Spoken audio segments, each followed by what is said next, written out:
इस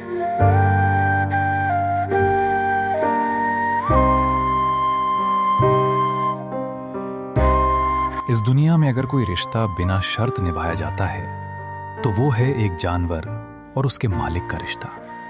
ना उसमें लालच होता है, ना स्वार्थ, ना ही धोखा। ये कहानी है एक ऐसे कुत्ते की जिसने अपने मालिक के लिए अपनी जान तक कुर्बान कर दी। आज की कहानी आपको रुला देगी क्योंकि ये कहानी सच्ची वफादारी की है। कभी आपने सोचा है कि अगर इंसान पूरी दुनिया से हार जाए तो उसे सबसे पहले कौन संभालता है? कोई दोस्त नहीं, कोई रिश्तेदार नहीं, बल्कि एक जानवर जिसे ना भाषा समझ आती है, ना दुनिया की चालाकी, लेकिन फिर भी वो दिल समझ लेता है। ये कहानी उसी दिल की है। आज से करीब 8 साल पहले एक रात भयंकर बारिश हो रही थी। रामदत्त खेत से लौट रहा था कि उसे झाड़ियों से कराहने की आवाज आई।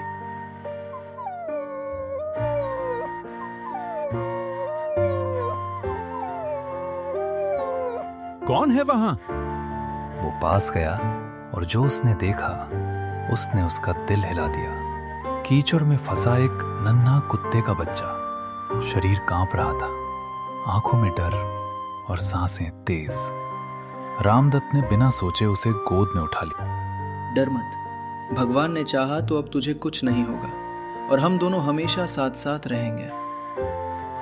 उस रात रामदत्त ने उस कुत्ते को अपने घर में जगह दी। उसी दिन उसका नाम रखा शेरू। दिन बीतते गए, शेरू बड़ा होता गया। वो रामदत्त के पीछे पीछे हर जगह जाता, खेतों में, नदी तक और जंगल के किनारे तक। शेरू रामदत्त की आवाज पहचानता था, उसकी चाल पहचानता था। रामदत्त अगर दुखी होता तो शेरू पास आकर चुपचाप बैठ जाता। कोई इंसान इतनी खामोशी से साथ नहीं देता जितना शेरू देता था। रामदत्त आज भले ही एक शांत, सहनशील आदमी दिखता हो, लेकिन उसकी जिंदगी हमेशा ऐसी नहीं थी। कभी उसके घर में भी हंसी गूंजती थी। पत्नी सरस्वती हर सुबह आंगन में तुलसी को पानी देती थी, लेकिन बीमारी ने सब कुछ छीन लिया। सरस्वती के जाने के बाद रामदत्त महीनों किसी से बोला नहीं। गांव वाले कहते, दुख आदमी को पत्थर बना देता है, लेकिन रामदत्त पत्थर नहीं बना, वो अंदर से टूट गया।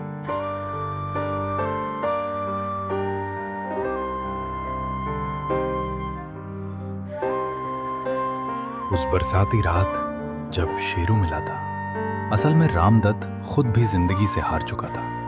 वो सोच रहा था अब जीने का क्या मतलब। और तभी उस नन्हे कुत्ते की कराह उसके कानों तक पहुंची। शायद भगवान ने एक टूटे इंसान को दूसरा टूटा हुआ प्राणी भेजा था। जब रामदत्त ने शेरू को गोद में लिया तो पहली बार कई सालों बाद उसकी आंखों से आंसू गिरे। शेरू बड़ा होता गया।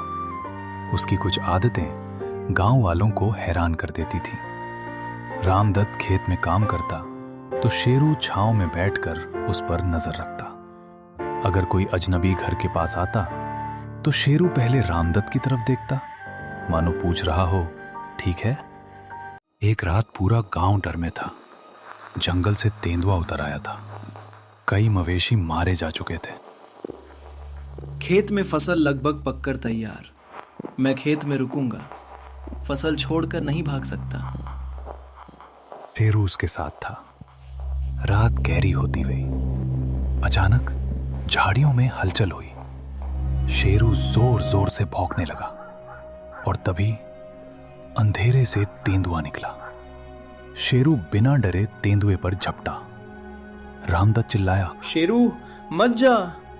लेकिन शेरू रुका नहीं। उसने मौत से लड़ाई लड़ी। कुछ मिनटों बाद तेंदुआ भाग गया, लेकिन शेरू खून से लथपथ था। उस रात के बाद शेरू कभी पूरी तरह ठीक नहीं हो पाया। उम्र भी बढ़ चुकी थी, लेकिन उसकी आंखों में आज भी वही वफादारी थी। रामदत्त अब खुद कमजोर हो चला था। दो बूढ़े एक दूसरे का सहारा। एक दिन रामदत्त जंगल में लकड़ी लेने गए। पैर फिसला और वो गहरी खाई में गिर पड़ा। आवाज किसी इंसान तक नहीं पहुंची, लेकिन शेरू ने सुन ली। वो भौंकता रहा, गांव तक दौड़ा, लोगों को खींचता रहा। गांव वाले समझ गए, शेरू की वजह से लोग खाई तक पहुंच गए और रामदत्त की जान बच गई।